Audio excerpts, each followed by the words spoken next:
Primeira coisa, por que nosso grupo tem uma escola? Eu não acredito na transformação dessa geração se não for pela educação. Não tem essa possibilidade.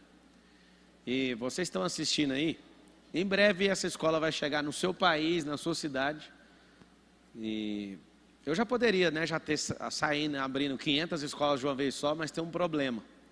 O Brasil tem um problema de multiplicar negócios que não são redondos, E nos Estados Unidos é mais sério. Nos Estados Unidos você precisa de maturar. Uma escola aqui de Alphaville que a gente comprou tem mais de 20 anos. Essa escola é de uma família tradicional. Mesmo assim, ela está sendo formatada e desenhada e eu venho resistindo há meses essa questão de abrir matrícula para alguém de fora. Só abrir para sócios, para filhos de sócios. Uma das mães lá na escola perguntou assim para mim: você é só um investidor de escola? Eu falei: sou mesmo. Eu investi meus filhos aqui. Então eu sou só um investidor, eu investi os 4 que eu mais amo nessa escola.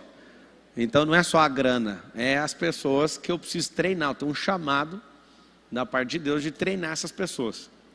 Escola não é lugar da gente doutrinar ninguém, é lugar de treinar. E aí o que acontece? Eu percebo que a nossa geração está se perdendo por causa da escola, não é por causa da política. A política, eu me envolvi com isso. E eu percebi que a política ela é traiçoeira.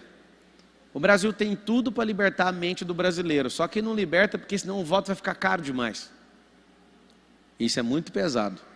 O voto ficando caro, você liberta as pessoas têm um raciocínio crítico melhor, elas fazem mais perguntas, elas não vão aceitar qualquer pessoa vir pedir um voto. Então é melhor manter na miséria.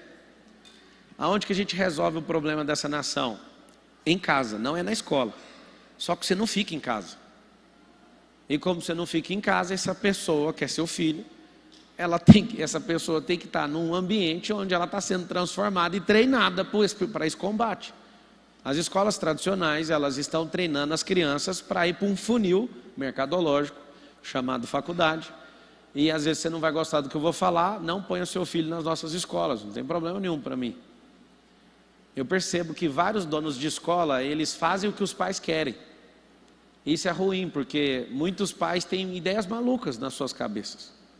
E você, com seus princípios, tem que andar com pessoas que pensam como você. Aí você fala: como assim, mano? Eu sou o que paga a mensalidade. Tudo bem. Invista onde tem a mesma frequência que você, mas você não tem que mandar na escola. O que acontece?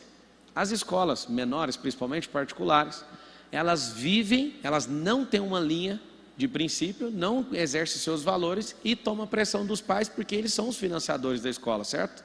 O que acontece? Uma mutação, aí tem um mutante, ao invés de ter uma escola com a ideologia de treinar crianças, tende a agradar pais. O pai já não cuida do filho, mas tem dinheiro, o outro precisa pagar as contas da escola. Alguém virou para mim e falou assim: eu vou tirar meu filho da escola. Fica à vontade. O seu filho tem que andar no lugar onde você acredita. Se você quer mandar na escola, faça como eu, compre uma. Entende? Agora, se você acredita no lugar onde você investiu o seu filho lá, você não tem que mandar lá. Você tem que colher o fruto disso. E muitas pessoas falam: você é muito duro. Não sou duro, é só para você não ter expectativa. E nós vamos ensinar seu filho também a ser uma pessoa que não dá expectativa para ninguém e também não vive disso. Eu prefiro criar gado, dá muito mais retorno. Por que nós estamos com esse projeto de escola? Eu faço uma promessa aqui, todo mundo ri quando eu faço, mas eu vou fazer de novo. Essa vai ser a maior rede de escola do mundo. Eu vou converter tudo que eu tenho para a escola, porque a sociedade decaiu por conta do ensino. E já expliquei o porquê. Os políticos são mandrakes. Você na honestidade dificilmente constrói alguma coisa na política. Só que eu vim de escola pública, eu sei como que foi a doutrinação, e nem tinha doutrinação como tem hoje. Mas eles enfiaram na minha cabeça que eu tinha que ser marxista, que eu tinha que olhar para o lucro como pecado, que eu tinha que seguir o Karl Marx, que não respeitava nem o próprio pai, que eu tinha que seguir Karl Marx, que era um gigolô, não cuidava nem da esposa, nem de ninguém, era contra o pai, não tinha família, mas queria fazer uma revolução. Essa geração que está saindo da escola hoje quer fazer uma revolução, mas não arruma nem a própria cama. Eu vou viajar com os meus sócios. A gente pegou um hotel num barco, que o pessoal do hotel não deixa você arrumar a cama. Mesmo assim eu entrava no quarto de alguns para ver como é que é a vida deles quando ninguém está vendo. Quando eu quero promover alguém perto de mim, eu quero saber quem é você dentro do seu carro, a bagunça que está no seu carro, a forma que você trata a sua esposa, como é que você trata seus pais. O mundo ele é muito de invólucro, é muito de rótulo. E a escola é um grande lugar para você ter seus filhos e perdê-los lá. Talvez você não saiba, mas você paga uma escola, você que tem a oportunidade de pagar, e você acha que a escola está educando o seu filho. Quem está educando o seu filho são os alunos. Os professores são gente boa, mas não é eles que fazem isso. Quem faz os bloqueios principais são os alunos que estão lá. É por isso que a escola ela tem que ter uma linha. E essa linha ela tem que ser seguida. E nessa linha, quem não está na linha tem que sair da escola, simples. É muito ruim quando um dono de escola precisa de grana, porque ele negocia até a alma dele para ter os alunos. Eu acredito que você pode mandar no que você quiser, compre o que você quer mandar. Por que eu me envolvi com a escola? A minha vida é treinar gente. Eu comecei esse negócio de treinar gente na igreja. E eu achava isso fabuloso, ver uma pessoa derrotada na vida, ela começar a conhecer uma instrução, conhecer Jesus, conhecer o que precisa para ela prosperar. Então a minha veia de treinador veio da igreja. Meu primeiro emprego numa grande empresa, eu era atendente de call center. Minha primeira promoção nessa empresa, que é o Grupo Oi Brasil Telecom, eu fui treinador.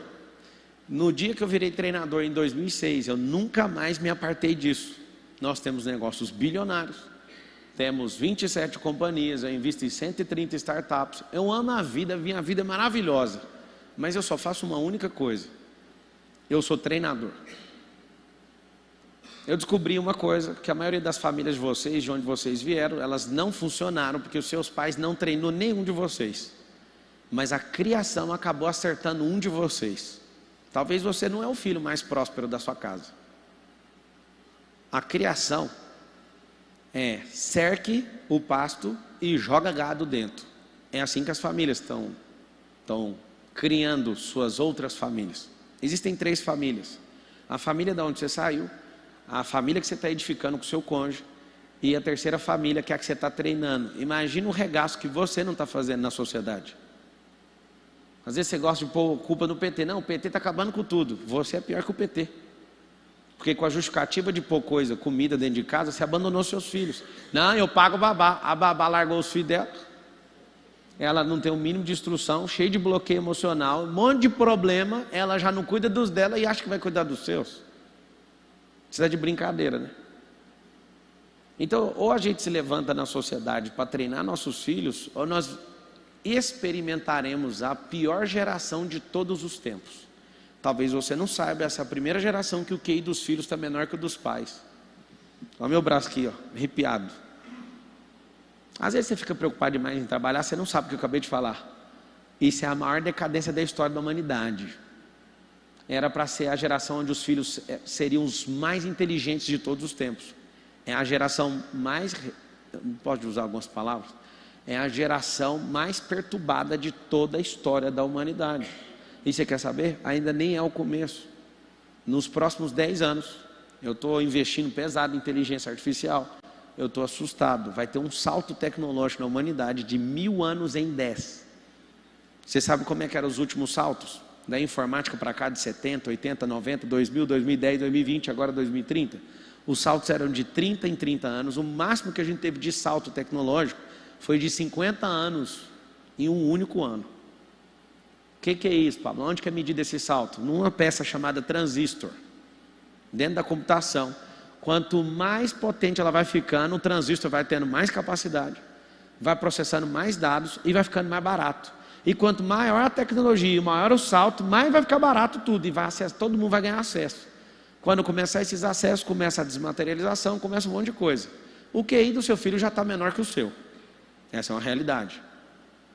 Não sei se você sabe, na genética, a inteligência vem da mãe. Sabia disso ou não? Vem da mãe.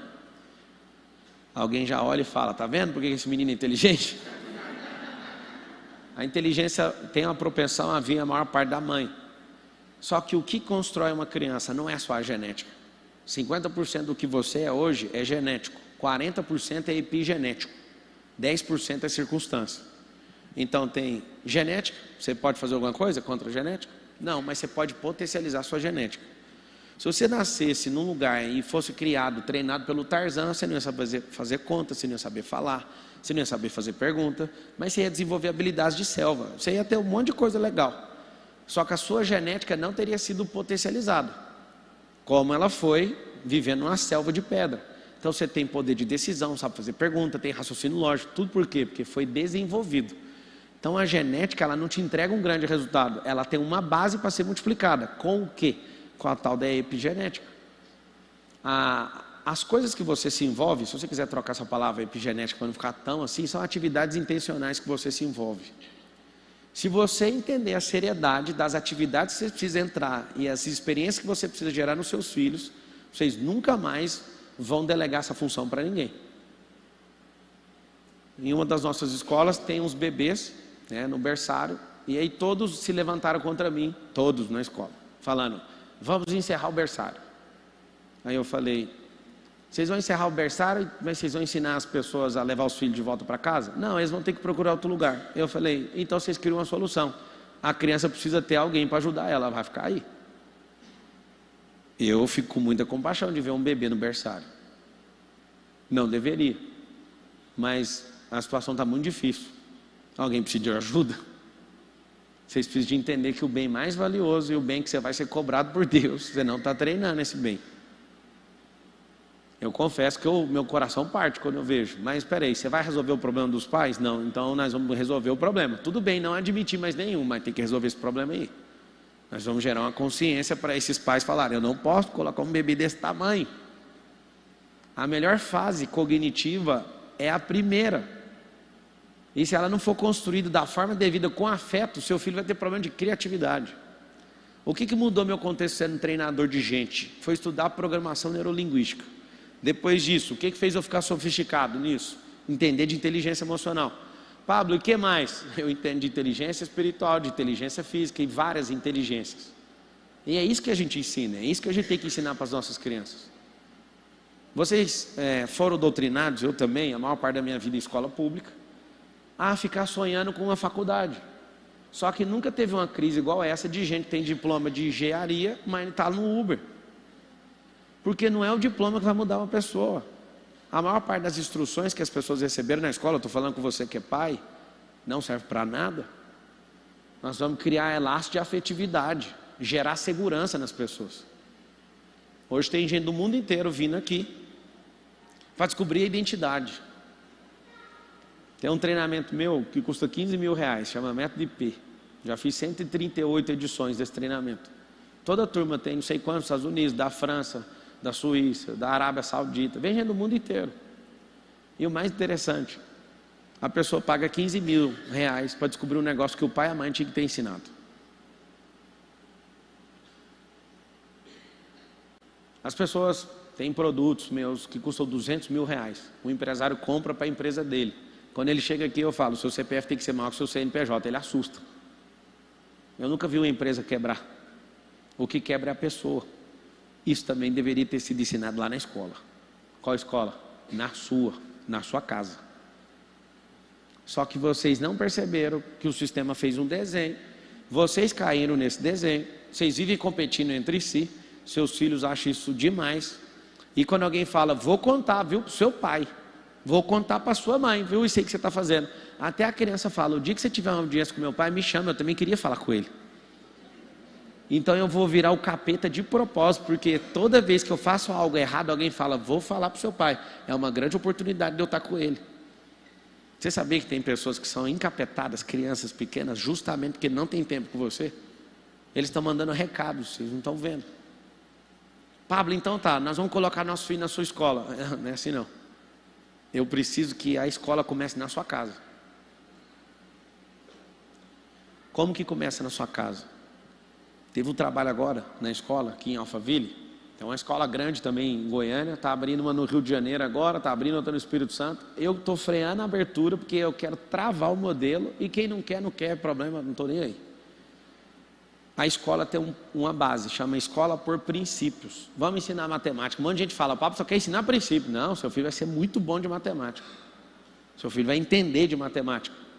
Se a gente perguntar na salinha de aula, quem gosta de matemática? A maioria não gosta. Por que não gosta? Porque um professor, nossa, isso aqui, foi você que fez com a sua mão essa letra aqui? Quem que escreveu isso aqui? Famílias mais... Hã? Me ensina a escrever nessa televisão. Na minha escola não me ensinaram. Nossa, ficou tão bonita a letra. Sabe o que acontece? Quando você não entende a função social da escola, a função social da família, a sua família vai desmoronar e seus filhos não serão treinados. O professor de matemática, quando ele vai ensinar matemática, ele quer ensinar matemática e quer ignorar todo mundo que está sentado. Aonde que eu tive um salto no ensino como treinador? Eu fui estudar um negócio chamado andragogia. Quando isso foi a Brasil Telecom que investiu em mim, na época que eu mexia com treinamento lá dentro. Trouxe a consultoria americana para treinar um certo grupo de pessoas lá. E aí quando eles falaram, Pablo, você está cadastrado num treinamento de andragogia. Eu peguei o computador, eu lembro, era no Yahoo. Eu fiz uma pesquisa no Yahoo, o que é andragogia? Não tinha no dicionário brasileiro. 2008 não, 2006 para 2007. Eu pesquisei, não tinha a explicação. Aí eu tive que ver o termo em inglês, tal. Quando eu vi, eu comecei a assustar com algo. O ensino do Brasil é 100% pedagógico.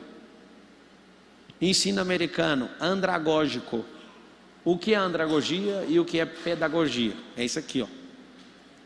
A palavra pedagogia, peda, é criança, gogia, é ensino. Gogia é ensino, peda é criança, é ensino para criança. Andra, adulto. O que é isso aqui? Esse ensino trata todo mundo de forma infantil. Esse ensino aqui trata cada um no seu sistema representacional. Você que está anotando, eu anotarei isso, que isso é valioso.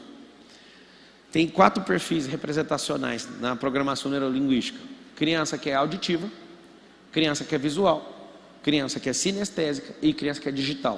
O que significa isso? Um professor que não sabe disso, ele tem um problema muito sério. Ele olha para a criança que não fica olhando para ele e repudia essa criança. Tem crianças que são auditivas e não prestam atenção com os olhos, só com o ouvido. Tem crianças que ficam assim e não aprendem, porque elas são sinestésicas, elas precisam fazer para aquilo memorizar dentro delas. Olha que loucura. Então, deixa eu te explicar.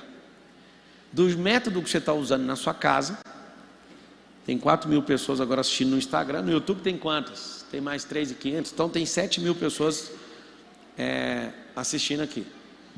A pedagogia, ela tem que estar na primeira infância.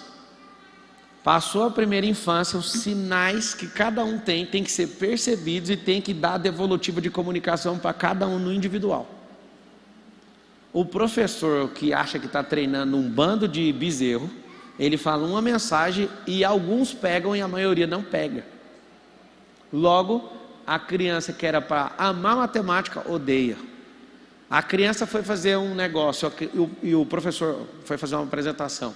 E o professor não tem sabedoria, um professor bloqueia seu filho. Sabe o que acontece? Fica uns 30 anos bloqueado com medo de falar em público. Não, mas eu não quero que o meu filho seja palestrante. Não, seu filho só tem que saber comunicar, no individual e em grupo. Porque os maiores negociadores, as pessoas mais prósperas dessa geração, são muito bons em comunicação. Aí eu te pergunto, na grade curricular da escola tem isso? Não tem? Na grade curricular tem empreendedorismo? Qual que é o sonho? Vou falar uma coisinha aqui que vai mexer com vocês que são pais. Para de perguntar para o seu filho o que ele quer ser quando ele crescer. Essa pergunta é inválida. Essa pergunta é para gerar profissionais de certas áreas. Eles acham que vão ser aquilo a vida inteira. A pergunta é, quem é você? A criança, peraí, como assim quem sou eu? Quem é você hoje? Quando você estiver grande, você vai ser isso maximizado. Meu filho chegou em casa, mais velho, há 3 anos atrás mais ou menos. Falou, eu quero ser policial. Tá tudo bem, toca aí. Polícia? É. Eu tenho um enorme respeito por policiais. Se não tivesse ele, a gente estava com essa nação inteira destruída. Só tem um detalhe. Eu duvido que alguém aqui quer que o filho seja polícia. Levanta a mão quem quer que o filho seja polícia. Nenhuma mão levantada. O cara que é polícia não quer que o filho seja polícia. Por causa de corrupção, por causa de bala, por causa de um monte de coisa. Certo? Ninguém quer que o filho seja polícia. O que você tem que fazer? Alguém colocou na cabeça do Lourenço há 3 anos atrás para ele ser polícia. E eu, com uma pequena sabedoria, falei: polícia? Que da hora, toca aí, mano. Pá! Eu também quero.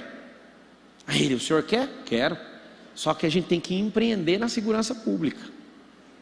Então o que nós vamos fazer? Nós vamos aprender a empreender desde pequeno. E vai chegar uma hora, se tiver algum contrato com a segurança pública do Estado ou do governo federal, nós vamos pegar esse contrato e nós vamos empreender. Quer ver? Pega a caneta, vamos desenhar aqui quais são as formas de empreender na segurança pública. Nós podemos privatizar o presídio, nós podemos privatizar as delegacias. Imagina a gente tendo uns 50 delegados na nossa empresa. Aí ele ficou ouvindo aquilo, que da hora, nunca mais tocou no assunto. Sabe o que acontece? Seu filho ouve isso, acha legal, aquilo vira o sonho dele. Eu vou te falar sobre sonhos, que você é responsável pelos seus filhos, vocês têm que saber disso. Fui candidato a presidente o ano passado, apesar de ter sido cancelado antes do vamos ver ali. Eu fui numa favela, numa comunidade, perguntei o sonho das crianças, está gravado isso. Qual que é o seu sonho? Ser caminhoneiro. Qual é o seu sonho? Jogador de futebol. Qual que é o seu sonho? Nenhum falou empresário, nenhum falou ser engenheiro, nenhum falou mecatrônica, nenhum falou nada de tecnologia. Pablo, mas é claro, você foi na favela. Pois é, os sonhos dependem dos ambientes. Os sonhos dependem dos amigos que seus filhos têm. Os sonhos dependem absolutamente disso. Tem gente que virou médico por causa de um sonho mal enfiado na cabeça dele. A universidade mais concorrida do Brasil hoje, o vestibular mais concorrido ainda continua a medicina, vocês sabem? É isso? Por que a gente não ensina para os seus filhos desde pequeno que tem como ser dono de hospital? Qual que é seu sonho? Ser médico. Por quê? Porque é o que agrada o pai. Você às vezes gosta de ir num bar ou ter uns amigos que você quer sentar lá e falar: formei meu filho médico. Você tem coragem até de parar a sua vida por 10 anos para isso acontecer. Vários de vocês têm coragem. Sabe o que é o mais engraçado? É que seus filhos viram médicos, depois acham que foi só obrigação sua. E você fica mais frustrado, e ele também, porque ele nem gosta de mexer com isso. Mas pelo menos as conversas que vocês vão contar para os seus amigos é da hora. Formei meus filhos tudo. Meu filho virou médico. Então tá bom. Sabe o que acontece? Desde pequeno tem que ensinar eles a empreenderem, porque a esteira mercadológica não tem espaço e não tem ensino dentro do MEC inteiro. Não tem nada sobre empreendedorismo. Esses dias eu tomei um tranco de uma professora na escola falando assim para mim: como é que eu vou falar de empreendedorismo se eu não sou empreendedora? Eu falei: muito bem, chegou o grande dia. Você precisa aprender a empreender. Tem pessoas que não aceitam alguém ter renda alternativa, não ter nada. Eu estimulo os nossos professores a ter renda, a ter produto digital, a fazer coisas. Por quê? Porque senão, como é que eu vou falar de uma coisa que eu nem vivo, que eu nem acredito? E melhor que isso, eu quero que você tenha a sua escola. Eu quero que você cresça como pessoa. Eu não quero você sendo professor 10 anos na sua vida. Aproveita o tempo que você está aqui para você aprender também.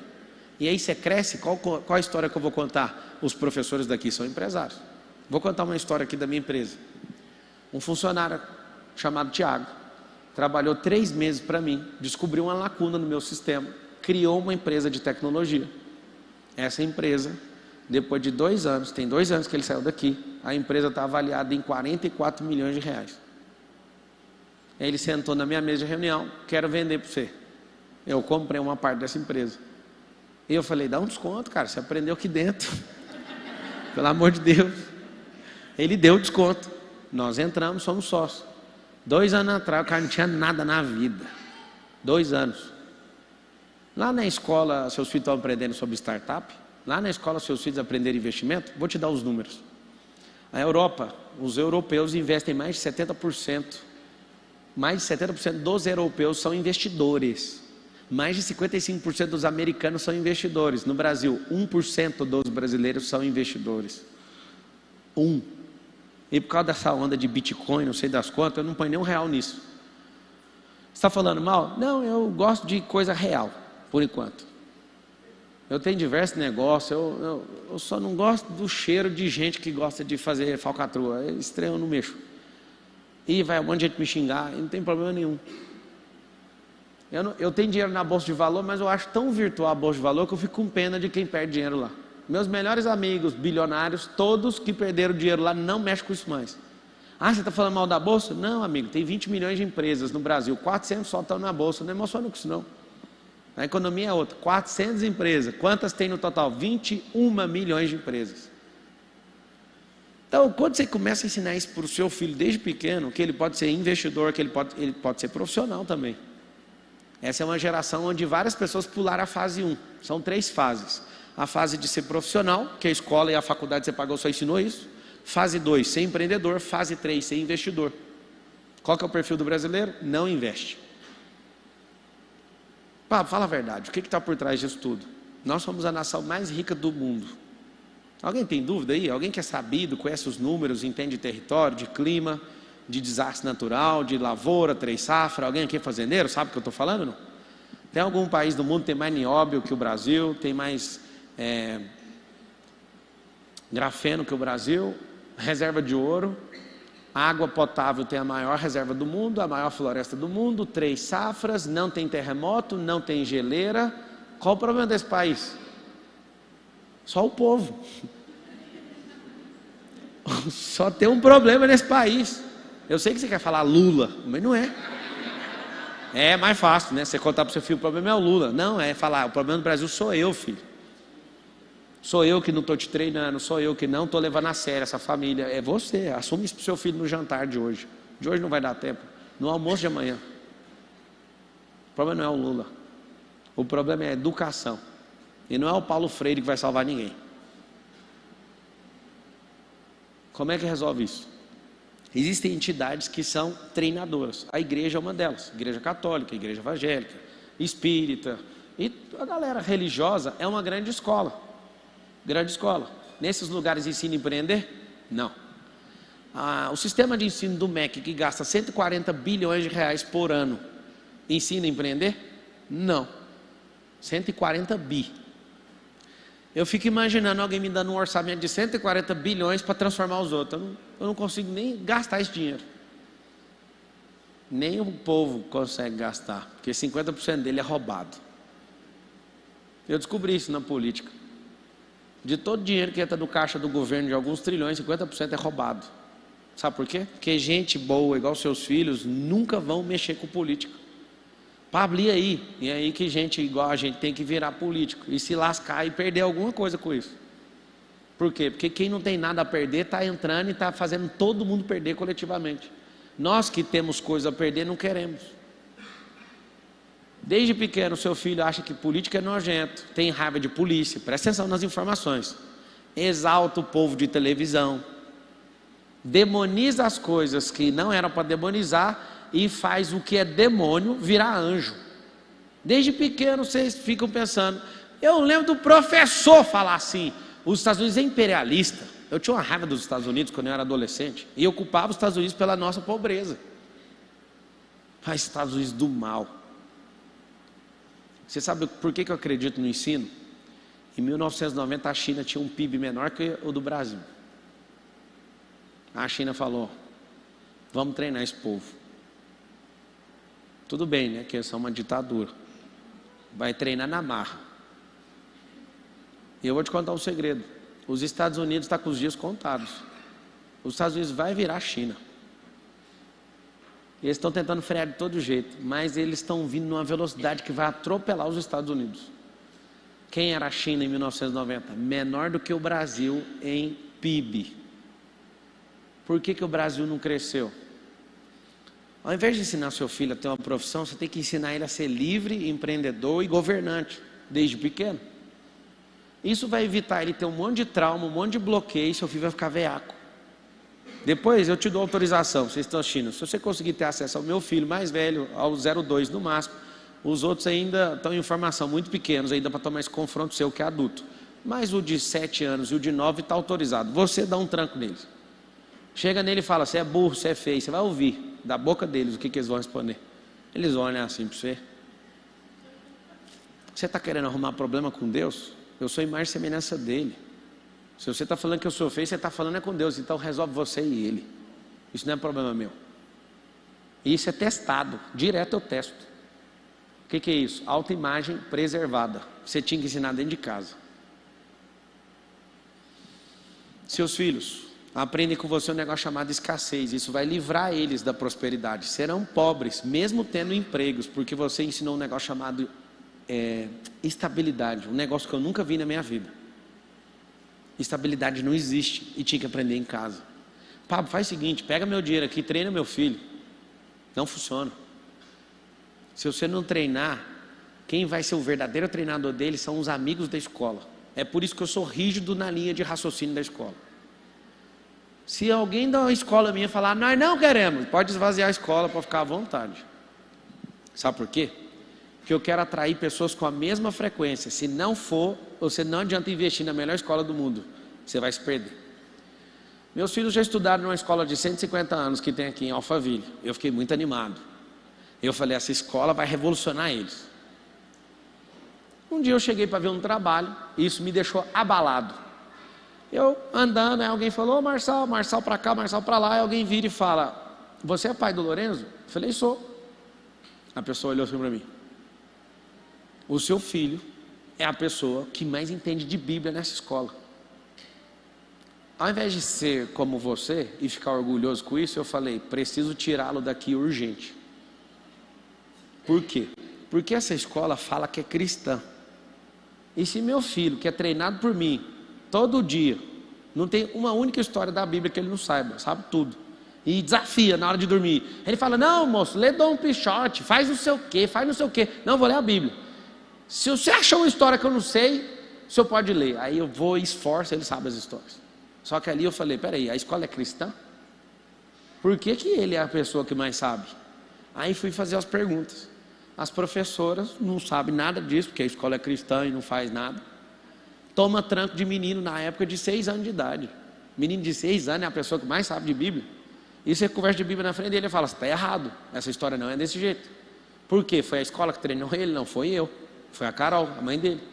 Nós treinamos eles. Só que nesse dia eu falei, Carol, pode tirar esse menino dessa escola. Já que é para ir para uma escola que é cristã e seu filho fica dando aula, pode sair de lá, esse negócio está errado. Levei para uma escolona aqui, top. Mensalidade 3 vezes mais cara, top. Meus filhos voltaram depois de 2 semanas iguais a robôs. Eu até brinquei, eu fiquei falando, chamando eles pelo nome da escola, esse cara puto. Eu falei, não, vocês viraram essa escola. E aí, o que a escola ensina? Aí na hora que ele falou assim, nós vamos ter um futuro, e o futuro é ser a profissão tal. É a melhor escola daqui. Aí eu falei, vou tirar. E aí foi me dando uma crise, porque eu pensei, se a escola que fala que é cristão não serve, a outra que é uma máquina de fazer criança, que vai fazer criança virar robô, não me serve, o que eu tenho que fazer? Aí fui numa outra escola, eu não vou falar nome de escola aqui, porque vai que depois eles ficam com raiva de mim, aí chega uma hora eu quero comprar a escola e eles vão querer vender mais caro a escola para mim. Eu entrei na escola, quando eu ando no corredor eu falei, não, meus filhos não vão fazer isso. Sabe o que eu fiz? Eu vou abrir a minha. A Carol ficou encantada por um período, vamos fazer homeschool. Eu quero apoiar esse projeto, tá? Foi aprovado na Câmara, acho que tem que ser aprovado no Senado ainda. Alguém está por dentro? Vai ter um lobby desses caras que estão no governo para isso não acontecer, porque isso tira do governo o poder de manipular a mente dos outros. A experiência que eu tive com o homeschool foi bem pouca. Eu não quero ter mais, eu pessoalmente, mas eu quero incentivar famílias a treinarem seus próprios filhos. Então eu vou criar uma plataforma disso, isso é uma promessa, isso aí está já desenhado. Para pais que querem treinar seus filhos em casa. Inclusive as nossas escolas vão dar acesso gratuito para crianças de favela. Não vão cobrar nada, só que isso é EAD. Vai ter escola de filho de bilionário, vai ter escola que vai chegar um momento que os filhos só vão entrar nessa escola quem tem aptidão política. Você vai ver o que eu vou construir. Eu estou dedicado nisso. Por quê? Porque eu fui destruído e de alguma forma no meu percurso eu fui reconstruído. Mas a maioria das pessoas não conseguem ser reconstruídas no percurso. Talvez você não saiba, seu filho na adolescência, ele naturalmente repudia a sua figura. E aí ele precisa de um mentor. Quem é o mentor dele? Um professor que tem 38 anos, usa a camisa do Che Guevara, é pai de pet, mora com a mãe. Pablo, você tem alguma coisa contra isso? 100%. Por que 100%? Porque um cara que mora com a mãe com 40 anos de idade, ele não sabe o que é uma família até hoje. Ele é um perturbador do sossego alheio da mãe dele. Isso é uma contravenção penal. Segundo, um homem que não casa, ele ainda não é um homem. Aí você fala, Pablo, você é muito radical. Seja bem-vindo. Essa conversa era normal 100 anos atrás. Agora eu sou julgado de ser duro por causa disso. Um homem que não tem um filho, não tem um investimento, o cara não tem uma mulher para pôr pressão na vida dele. Para quem não sabe, Deus criou a mulher porque ele ficou incomodado com a felicidade do Adão. O Adão estava lá sem nada para fazer e Deus olhava e falava, mano, você está me incomodando, eu tenho que arrumar um negócio aqui para te arrebentar. Eu sou teólogo também, estudei esse negócio e um dia eu descobri, tem alguns problemas na transliteração da Bíblia que não tem a raiz da palavra. E a transliteração, eles enfiam qualquer expressão no meio. Você ouviu uma expressão que a mulher, ela é auxiliadora, sim ou não? A expressão no hebraico não é essa. A expressão é opositora. Por isso que eu estou te falando, não é uma piada. Deus não gostava de ver Adão daquele jeito. Ele falou, farei para ti uma opositora. Mas aí tem a segunda palavra, idônea. Opositora, idônea, não inidônea. Idônea significa, eu vou me opor para todo mundo crescer aqui em casa. E você pode falar, Pablo, eu não quero casar, tudo bem, mas você nunca vai saber a frequência de governo de ser um homem casado. Você nunca vai saber o que é ter filho. Um dia um cara me esculachou numa palestra minha aqui na Avenida Paulista, há uns 4 anos atrás. Ele, você fica misturando tudo, você acha que alguém aqui vai cair nessa conversa sua? Eu falei, quantos anos você tem? 50. Quantos filhos você tem? Nenhum. Você é investidor? Não. Já escreveu um livro? Não. Você abriu empresa? Não. Aí eu falei, só falta você falar que você mora com sua mãe. Ele, é. Eu falei, sério? Vamos lá. Você tem 50 anos, nunca casou, não tem filho, nunca investiu, nunca escreveu um livro, nunca abriu empresa. Você está querendo tirar onda com a minha cara? Que sou um grande investidor. Na época eu não tinha esse tanto de livro, acho que eu tinha uns 12, mas hoje eu já publiquei 32 livros. Já escrevi um livro, já plantei centenas de árvores. Você plantou árvore? Não. O que você fez? Você quer me repudiar sendo que você não tem nem status de cidadão, meu filho?